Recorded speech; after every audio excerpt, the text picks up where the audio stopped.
Good morning, students. Now today lecture number is 43 and today's date is 23rd June 2020. Now yesterday in last lecture we have seen illustration number 7, and in that illustration we have seen how to identify personal accounts and which account is debited and how personal accounts are debited. Now today we will see illustration number 8, and this illustration number 8 we have to see real accounts of real accounts. So what is rules of real accounts? So debit what comes in and credit what goes out. Now what is stand for what? So as I said, it is stand for what? Goods and assets. Whenever goods and assets comes in business, it is always debited, and whenever goods and asset goes out from business, it is always credited. अब आपको यही देखना है कि goods and assets business में आ रही है कि बिजनेस से जा रही है ना, फ्रॉम दी ट्रांजेक्शन. सो आज हम वो देखेंगे transaction of goods and assets. Whenever transaction of goods and assets are there, so how it is debited and how it is credited. So remember, whenever you purchase goods and assets, it's always comes in business, and whenever goods and assets comes in business, it is always what? Debited. आपको ये देखना है आपने purchase किया है कि cell किया है. अगर परचेज किया होगा तो गुड्स एंड असेट्स बिजनेस में क्या होगी? Comes in. अगर कम्स इन है तो क्या होगा? डेबिट. अगर गुड्स एंड असेट्स आपने सोल्ड किया है, सेल्स किया है, तो क्या होगा? Goes out. अगर गोज आउट है तो क्या होगा? क्रेडिट. तो आपको यहाँ पे यही समझना है कि इन हो रहा है कि आउट हो रहा है. लेकिन उससे पहले आपको ये भी पता होना चाहिए कि गुड्स के अकाउंट्स कौन कौन से हैं और असेट्स के अकाउंट कौन कौन से हैं. ये आपको पता होना चाहिए. हमने पहले भी देख लिया है गुड्स के अकाउंट्स कितने हैं? टोटल 8 है ना. Purchase, sales, purchase return, sales return, goods given in charity, goods gone by theft, goods destroyed by fire, goods given in donation, goods given for advertisement. तो these are what? Accounts of goods. और assets के account कौन कौन से? So हमने देख लिया tangible assets and intangible assets. आपको भी असेट्स के नाम पता होने चाहिए. Clear? So whenever there is accounts of goods and assets, we have to follow which rule? Real account, because goods accounts and assets accounts comes under real account. तो आपको उसका रूल फॉलो करना है. Clear? So here in illustration number 8, very first transaction, that is goods of rupees 20,000 purchased from Rohini. So first you have to understood कि which two accounts are associated. इस transaction में कौन कौन से दो accounts है? So as I said, whenever goods purchase is there, which account is there? Purchase account. Which account? Purchase account. हम जब भी गुड्स परचेज करते हैं, देखो है ना, गुड्स परचेज, तो कौन सा अकाउंट आएगा? Purchase account. And purchase account is account of goods, and goods accounts comes under which account? Real account, है ना. Now when purchase accounts comes to the real account, then we have to follow which rule? Real account rules. आपको ये समझना है कौन से account का rules follow करना है, कब. तो यहाँ पे कौन से अकाउंट रूल फॉलो करना है? रियल अकाउंट का रूल्स. और रूल क्या कहता है? Debit what comes in, credit what goes out. अब आपको समझना है कि हम जब गुड्स परचेज करते हैं, हम जब भी कोई चीज परचेज करते हैं, तो वो इन होती है कि आउट होती है? तो डेफिनेटली क्या होती है? इन. अगर इन होती है तो क्या होगा? Debit, according to real account. तो परचेज अकाउंट क्या होगा? डेबिट. और आपको याद रखना है purchase account is always debited. आपको इस तरफ याद रखना है, purchase account is always debited. Why? Because whenever you purchase goods always comes in business, and whenever goods comes in business, according to real account, it is always debited. Clear? Now here you can also enter a second account. Goods of which vendor purchased from Rohini. So it is cash transaction or credit transaction? It is credit transaction because name of person is given. Which name? Rohini. So Rohini is what? Person. Which person? Natural person. तो रोहिणी का account किस में आएगा? Personal account में आएगा. Now when Rohini comes under personal account, so which account rules apply? Personal account. And what is rule of personal account? Debit the receiver, credit the giver. बराबर? Debit the receiver, credit the giver. जैसे हम रोहिणी से goods purchase करेंगे तो रोहिणी क्या करती होगी? Give. तो Rohini is what? Giver. And according to personal account rules, debit the receiver, credit the giver. तो रोहिणी का अकाउंट क्या होगा? क्रेडिट. क्यों? Rohini is what? गिवर, है ना. तो दूसरा अकाउंट यहाँ पे कौन सा आएगा? रोहिणी अकाउंट और किसमें जाएगा, पर्सनल में, और क्या होगा, क्रेडिट। और आपने एक अकाउंट देख लिया वो डेबिट है, दूसरा क्या होगा, डेफिनेटली क्रेडिट होगा। अगर दो अकाउंट में से एक अकाउंट डेबिट है तो दूसरा क्या होगा, क्रेडिट। हमने देख लिया ये क्या आया, क्रेडिट। तो इस तरह से हमको ये आइडेंटिफाई करना है, पहले दो अकाउंट्स, फिर दो अकाउंट कौन कौन से टाइप्स के हैं, और उसके बाद कौन सा अकाउंट डेबिट और कौन सा अकाउंट क्रेडिट है, on the base of rules of real account. Clear. Now second example, goods of rupees 8,000 purchased from Salma in cash. Now it is what, cash transaction or credit transaction? Name of person is there, but which word is used, cash. तो जब transaction में किसी इंसान का नाम दिया हो लेकिन साथ में कौन सा वर्ड यूज किया हो, cash, it is what, cash transaction. तो cash transaction, it is what, cash transaction. And what you have purchase, goods, see purchase goods, so again which account, purchase account. Purchase account किसमें आएगा, real account में। और purchase account always क्या होता है, debit. हमने यहाँ पे देख लिया, जब भी परचेज गुड्स और परचेज अकाउंट आए ऑलवेज क्या होगा, डेबिट। आपको ऐसे याद रखना है। तो यहाँ पे क्या लिखना है, डेबिट। क्यों डेबिट होगा, तो हमने आपको पहले समझाया है, परचेज गुड्स यानी क्या, गुड्स कम्स इन बिजनेस, है ना, and purchase account is a part of real account. और जो रियल अकाउंट में आते हैं अकाउंट्स, उनको रियल अकाउंट का रूल्स फॉलो करना है। उसका रूल्स क्या है, debit what comes in, credit what goes out, and whenever we purchase goods, goods comes in, and whatever comes in business it is always debited. What means what, goods and assets, goods and assets. Clear. और यहाँ पे second account कौन सा आएगा, ये कौन सा account है, इट इज कैश ट्रांजैक्शन। तो कौन सा अकाउंट सेकंड आएगा, cash. And cash account is also part of real account, because cash is what, assets of the business। आपको ये समझ में आना चाहिए, cash is what, assets of the business। तो कैश अकाउंट भी किसमें आएगा, रियल में। और रियल अकाउंट का रूल्स क्या है, debit what comes in, credit what goes out. अगर आप कैश में गुड्स परचेस करते हो तो कैश इन होगा क्या आउट होगा, डेफिनेटली क्या होगा, आउट। और जो भी बिजनेस में आउट होता है गुड्स एंड असेट्स, वो क्या होगा, क्रेडिट। तो कैश अकाउंट क्या होगा, क्रेडिट। देखो यहाँ पे दोनों रियल अकाउंट है, ये दोनों क्या है, रियल। अगर दोनों रियल होंगे तो एक इंक्रीज होगा तो दूसरा क्या होगा, डिक्रीज होगा। यानी हमें गुड्स क्या होता है, इंक्रीज, क्योंकि हम जब गुड्स परचेज करते हैं तो गुड्स क्या होगा, इंक्रीज, और कैश क्या होगा, डिक्रीज। जब दोनों अकाउंट किसी एक अकाउंट में आता है ना, तो क्या होगा, एक इंक्रीज होगा, दूसरा क्या होगा, डिक्रीज। क्लियर। तो यहाँ पे परचेज अकाउंट क्या होगा, डेबिट, एंड कैश अकाउंट क्या होगा, क्रेडिट। अभी आपको ये याद रखना है कि जब भी हम गुड्स परचेज करते हैं purchase account is always debited. अगर हम कैश में परचेस करते हैं तो cash goes out from business, तो cash account is always credited. दूसरा, जब भी बिजनेस से कैश जाता है किसी भी वे में, cash account is always credited, because cash account comes under real account. और रियल अकाउंट का रूल्स क्या कहता है, whatever goes out it's always credit. Whatever means what, goods and assets, and cash is one kind of assets. What is cash, which kind of assets, current assets. Cash is what assets, current assets of the business. Clear? Now third one, furniture of rupees 10,000 purchased from Rajesh. Now remember, whenever you purchase goods, purchase account is there, but whenever we purchase assets, which account is affected, that assets account। जो assets हम purchase करते हैं ना, वो account affected होगा। तो यहाँ कौन से purchase करते हैं हम, फर्नीचर, तो कौन सा account आएगा, furniture.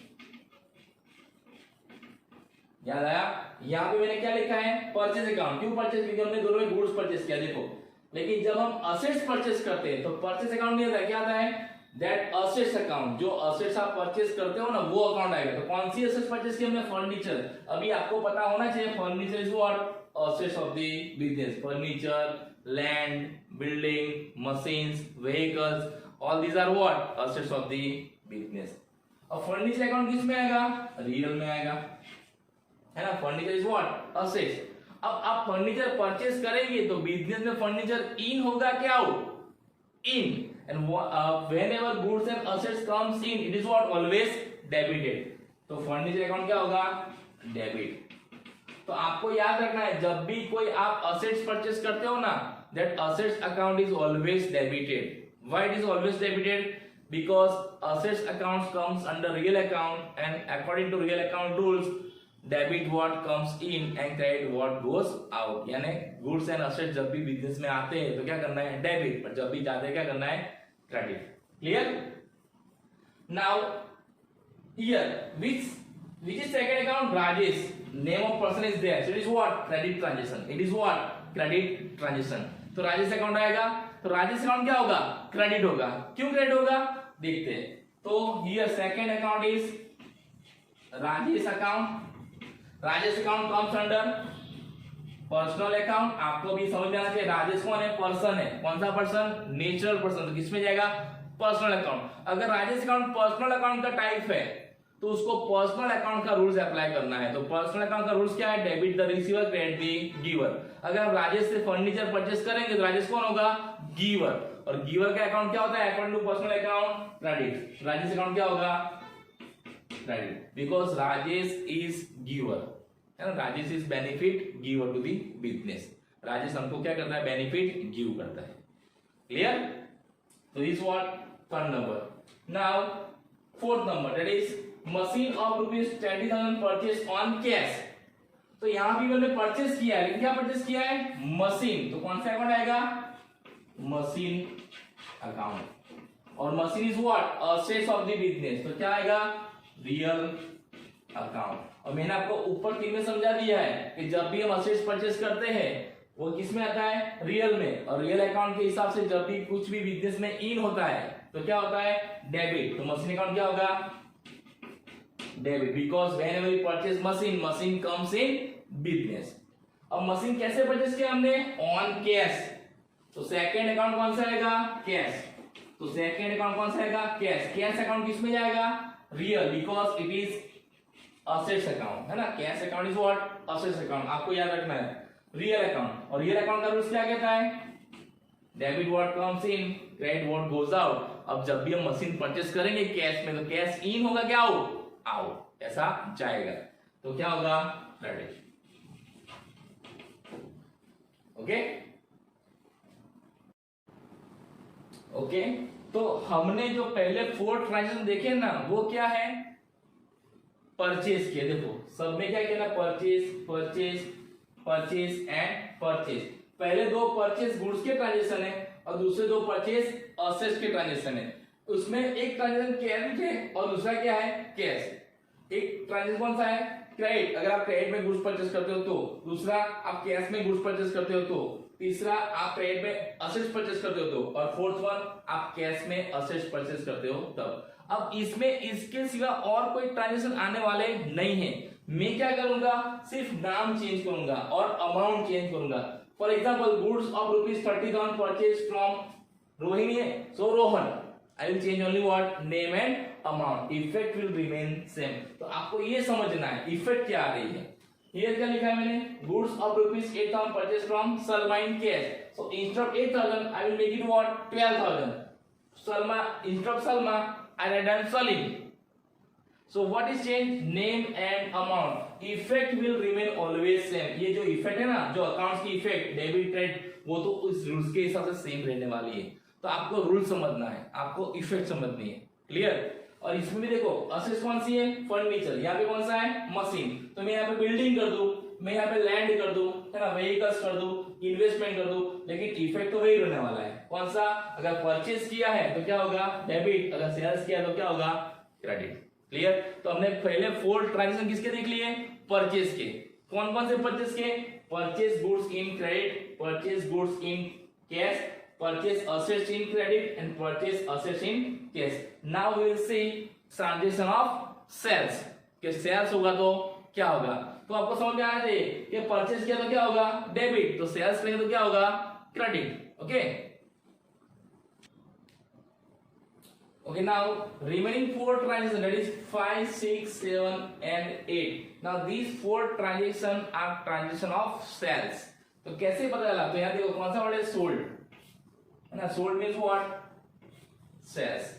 So whenever goods and assets are sold, or you can say sales, it goes out from the business. And whenever goods and assets goes out from business, it is always credited according to real account rules. तो आपको ये देखना है, purchase हो रहा है कि sales. Purchase होगा तो क्या होगा, इन, सेल्स होगा तो क्या होगा, out. So here goods of rupees 20,000 sold to Rohini. Now you have understood what we have sold? Goods. So whenever we sold goods, which account is there? Sales account. Remember, which account? Sales account. Whenever we sold goods, which account is there? Sales account. And whenever we purchase goods, which account is there? Purchase account. And purchase account is always debited. Same way sales account is always credited. How? So whenever we sell goods, so sales account is a accounts of goods, and goods accounts comes under real account. So here it is which type of account? So real account. And according to real account, whatever comes in debited and whatever goes out, it is credited. So whenever you sold goods, हम जब भी goods sold करते हैं तो business से goods आएगा कि business से goods जाएगा? So बिजनेस से goods जाएगा, goods goes out. So whenever goods goes out, it is what? Credited. So क्या होगा? Sales account credit होगा. तो आपको याद रखना है कि sales account is always credited, क्योंकि हम जब sales करते हैं तो goods goes out from business, and sales account is account of goods, and goods accounts comes under real account. Clear? Now next, goods of rupees 8,000 sold to Salma on cash. So here also what we have done? Sold goods. So which account is there? Sales account, and sales account comes under real account, and it is also what? Credit. Now remember, whenever you sold goods in cash or credit, अगर आप goods cash में sold करते हो या credit में sold करते हो, कौन सा अकाउंट आएगा? सेल्स अकाउंट, और वो क्या होगा? क्रेडिट. क्लियर? सेम वे आप गुड्स परचेज कैश में करते हो कि क्रेडिट में, कौन सा अकाउंट इफेक्ट होगा?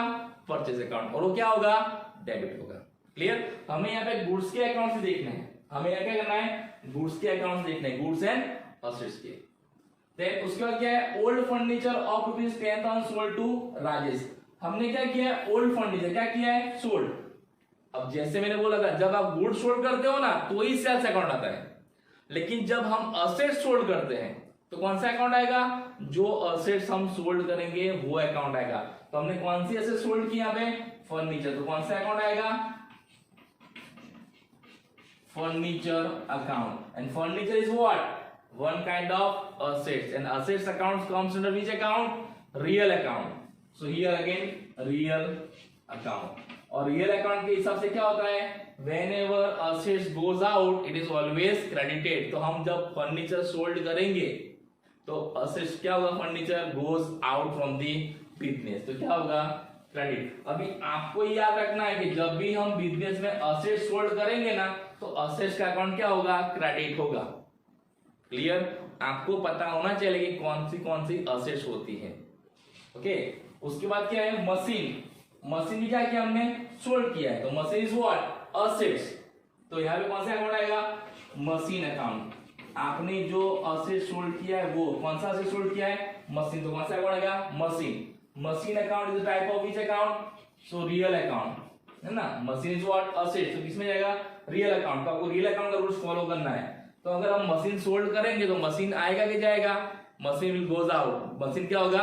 जाएगा. जब मशीन जाएगा तो क्या होगा? Account real account credit. तो मशीन क्या होगा? Account credit. तो आपको यहाँ पे ये समझना है कि जब भी हम गुड्स एंड असेट्स सोल्ड करते हैं तो बिजनेस से क्या होगा? वो गोज आउट होगा, और जब भी बिजनेस से वो जाएगा गुड्स एंड असेट्स क्या होगा? क्रेडिट होगा. क्लियर? तो इस तरह से आइडेंटिफाई करना है. अब यहाँ पे देखो, ये कौन सा ट्रांजेक्शन है? Credit sales. ये कौन सा है? Cash sales. ये कौन सा है? Credit sales of assets. And ये कौन सा है? Cash sales of assets. तो आपको ये भी समझना है कैश है कि क्रेडिट है, कैश ट्रांजेक्शन है कि क्रेडिट ट्रांजेक्शन है ना. लेकिन हमने क्या देखा? पहले जो 4 ट्रांजेक्शन है उसमें मैंने आपको दोनों इफेक्ट समझा दी, डेबिट और क्रेडिट. ये 4 मैंने कौन से समझाया आपको? सिर्फ क्रेडिट इफेक्ट. तो डेबिट कौन सा अकाउंट होगा? तो यहाँ पे कौन सा डेबिट होगा? रोहिणी. यहाँ पे कौन सा होगा? कैश. यहाँ पे राजेश. यहाँ पे कैश. जब भी हम गुड सोल्ड करते हैं ना और कैश में सोल्ड करते हैं ना गुड्स एंड असेट्स, तो cash comes in, and whenever cash comes in it is always debited. Why? Because cash account is a part of assets account, and assets account comes under real account, and after real account whenever cash comes in it is always debited. Clear? और ये राजेश, ये रोहिणी और Rajesh account क्या होगा, debit. क्यों, क्योंकि हम जब गुड्स सोल्ड करेंगे तो राजेश और रोहिणी क्या करेंगे, रिसीव करेंगे, और राजेश और रोहिणी क्या है, पर्सनल अकाउंट। तो पर्सनल अकाउंट का रूल्स क्या है, debit the receiver paid the giver. तो हम जब गुड्स सोल्ड करेंगे वो लोग क्या करेंगे, रिसीव करेंगे, तो उस रूल्स के हिसाब से उनका अकाउंट क्या होगा, डेबिट होगा। तो आपको इस तरह से ट्रांजेक्शन के अंदर कौन से दो अकाउंट है ये आइडेंटिफाई करना है, तो उसके बाद वो कौन से टाइप के अकाउंट है वो आइडेंटिफाई करना है, और उसके बाद उनके रूल्स के हिसाब से आपको डेबिट एंड क्रेडिट डिसाइड करना है। क्लियर। तो कल हमने देखा था इलिस्ट नंबर 7, आज देख लिया हमने इलिस्ट नंबर 8। ओके, अब कल हम देखेंगे इलिस्ट number 9 that is of nominal account, और उसके बाद लास्ट में इलिस्ट नंबर 10 उसमें क्या होगा, सारे के सारे ट्रांजेक्शन होंगे पर्सनल, रियल एंड नॉमिनल के। Okay, so thank you and have a nice day.